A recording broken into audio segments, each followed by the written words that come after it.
Hello, welcome back to my teeny tiny house where I'm going to go over each and every one of these little rooms in my teeny tiny house with you. Today we're going to go over the dining room. That's this room right here.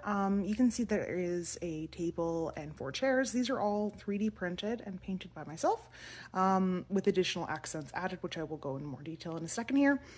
But as you can see here, this room was themed more for My Little Pony. You can actually see Rarity there and Spike. I love My Little Pony, especially Friendship is Magic, but I am also an 80s girl, so I grew up with My Little Pony way back in the day.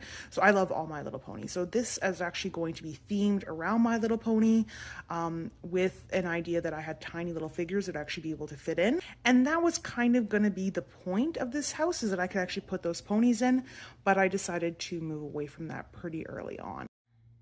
Instead, I am making more of a realistic scene where I have like the table and chairs all laid out. This room is obviously not going to fit comfortably all 4 chairs, but this is staged and everything is glued down firmly to give the impression that it is like lived in. I add a lot of little things to my spaces. So you can see here there's a button on the middle of the table on a table runner, and that button is actually meant to mimic a fruit bowl. And then in it is some seed beads that I painted and added tiny little pieces of wire to mimic a stem to give you apples. There's also a tiny goblet there. This particular goblet was made much later in the piece, not like really far away, but later on. And what I did was I made it for the kitchen. And then after that, I had an extra goblet and I was like, well, I want to tie these rooms together. I want to make it feel like it was lived in. So this particular goblet came from the kitchen and was placed on the table later on in the project to tie those spaces together.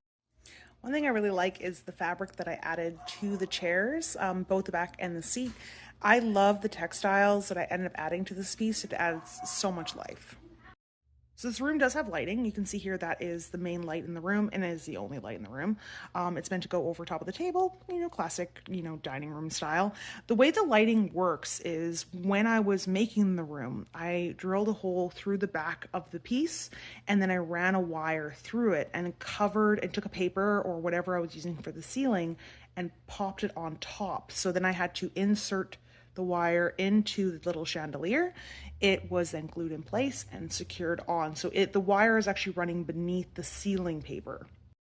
And here's the light on, and it looks beautiful. Overall, I do love this space. It's one of the more simpler spaces because I wasn't quite as like fill mode when I did this. I might one day add something on this wall because it feels a little empty for me now, the way the piece looks, but I am still very happy with how it came out. I like the little additions to the space to kind of give it more life. I hope you like it too. Thanks.